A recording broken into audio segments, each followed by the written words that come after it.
Welcome back to Classic and Retro. Today's video is, as you've probably guessed, going to be focusing on the rear axle. Now, this rear axle isn't the rear axle off my project car, however it will be the rear axle that's going into my project car. And we're kind of continuing on a theme of me showing you parts of the car without actually showing you the car. We will get round to doing that, but it won't be for a little while. It's a lot easier for me to work on parts of it in the relative comfort of the garage or, well, the dining room table on the last video. So this is a Salisbury 4HA axle, and the axle that it will be replacing is a 3HA. The major difference being this axle is actually 3 inches wider. Now, if you're into your cars and understand what these axles were fitted to, you'll probably, and if you follow me on Instagram, you'll already know what car this is going to be going on. The wider axle obviously improved track, improved traction, and so on. I need to get this axle ready to bolt in, so it's, as you can see, needing a fair bit of work. Now I've got everything, unlike the carburetors, which are actually now away being vapor blasted and polished up ready for reassembly. I've got everything for this. I can actually just crack on and get this done. So I've got all the new gaskets, new seals, new bearings, etc, etc. So the first thing will be to strip everything off it. As you can see, the panhard rod obviously needs coming off, the old brake line needs coming off, the discs and the hubs need removing. Now, when you read about these seem to be a nightmare. There's a special tool that winds onto the end of the hub, basically like a puller. It's called a Churchill J7 or JN7. And that will actually pull the hub off. I've watched videos of people actually snapping numerous pullers trying to get the hubs off. I had a little go at these yesterday, and watch it be stuck on now. However, this is now off. And the same on this side. Now, I didn't have any special puller and use any special tools. I used a little bit of heat and quite a big hammer. Now, normally, obviously, I wouldn't remove it like that because I had to hit the disc, and as you can see from that disc, there's not much left of it, so it shattered the disc. However, I will be replacing all the discs, so in this case, it didn't matter too much. The tool itself, if you want to buy it, is around £600.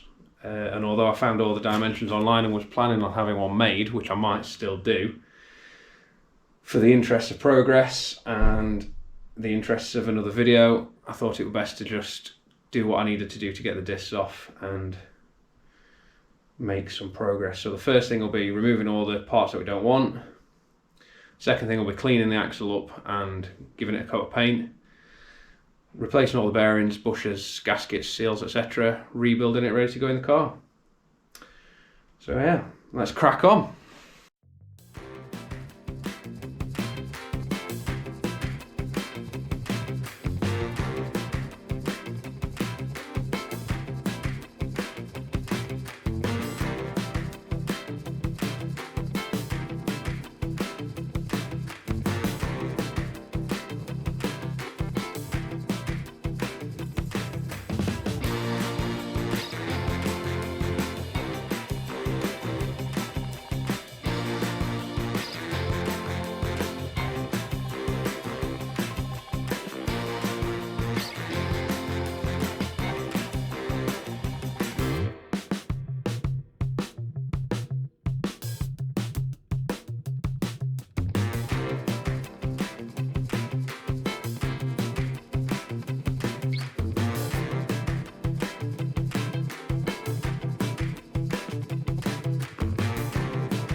Right, so I've had to do a little bit of off-camera work. Now, to get the half shafts out, you're supposed to, obviously when the hub's off, you're supposed to get a threaded puller on the end of there, and then obviously the feet go around and it pulls the half shaft out along with the wheel bearing. Now, I don't have that tool, so I thought what I would do is put the nut, the castellated nut back on, put the hub back on loosely, and then using a chocker wood behind it and a BFH, just give it a few taps and see what happened. Now, it actually worked quite well and it came out fine. So as you can see, this is now out and we can actually take the half shaft out. Once the half shaft's out, we'll be able to replace the wheel bearing. As you can see, that's just pressed onto the end of the half shaft, that just wants cleaning. And then we will obviously take the hub back off again. So we've got to repeat that on the other side. I'll try doing it with the camera on this time, since it's worked for one side, fingers crossed it'll work for the other. And then we'll know where we're at. So I'll leave that one there. And we'll get on with this side.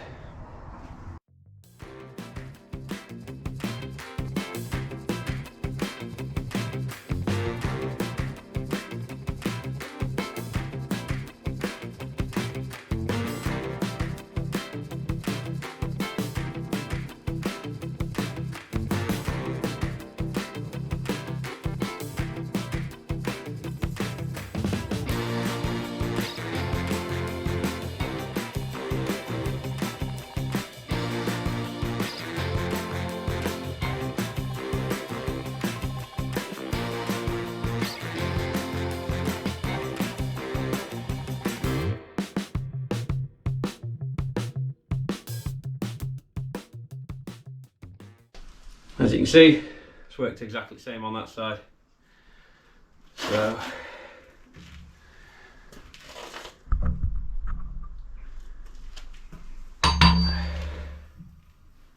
again, withdraw the half shaft, and you can see the wheel bearing. So now we can get those wheel bearings changed and refitted into the axle. So that's almost a stripped axle. Obviously the axle weighs a lot less now. Next we need to drain the whatever oil's left in there. I don't think there's a lot. And then we need to get the diff rear plate off, get that cleaned up so we can re-gasket that. Rotary wire brush the whole thing. We need to get the bleed nipples out, grease nipples, sorry, out. We'll get it all cleaned up and get it painted.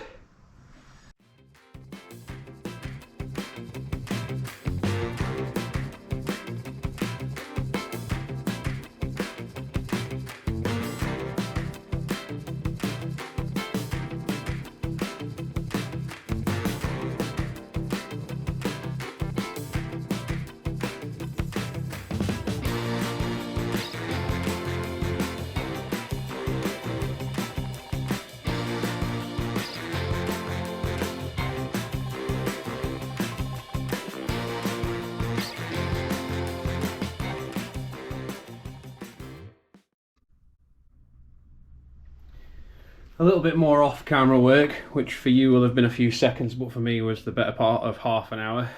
And now we've got the fill plug, obviously it's upside down at the moment, the fill plug and the drain plug out there.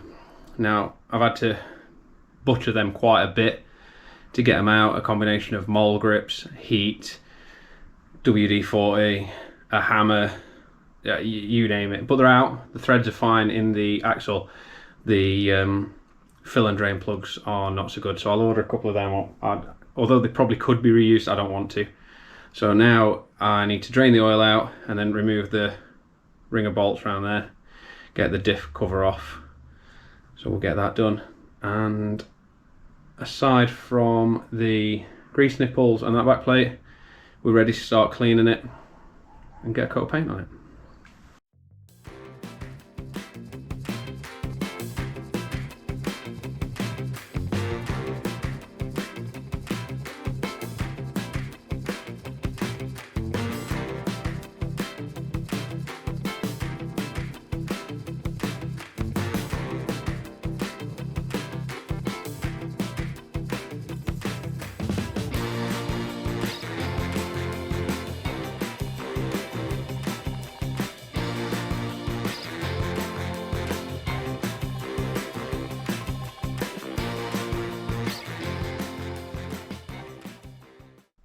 Right, it's now the next day, and when you last saw the axle, I was just draining the oil out of it. I have since, as you can probably tell, cleaned it. Now, I didn't take a video of this because it took literally hours. I think there's probably 3 hours worth of cleaning, degreasing, wire brushing, etc. on this axle to get it looking as it does now. And it's just boring, so I didn't record it. So the next step is to get a coat of paint on it. After that, we can start thinking about rebuilding it. So I've got some black engine enamel. It's brush on, but it goes on quite nicely, quite thick, and it dries lovely and shiny, gives you a lovely finish. So we'll get a coat of that on.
And there we go, one fully painted axle. That now needs to dry. I'll leave that for 24 hours, let it fully dry, fully cure. I've not painted the back plate. I've got to have that on and off a few times. So I've left that for now. That'll get painted later before it goes back on. Obviously it's got to come off to get regasketed, etc. Next job will be replacing the bearings on the half shafts and getting the half shafts back in with the new seals and everything. So as soon as this paint's dry, we'll get on to the rebuilding, but that will be in the next video, I would have thought. So I think that's probably it for this one. If you want to see more of this and see this axle get rebuilt, and also the reveal on the project car, which is coming soon, don't forget to click the subscribe button, click the like button, and I'll see you next time. Cheers.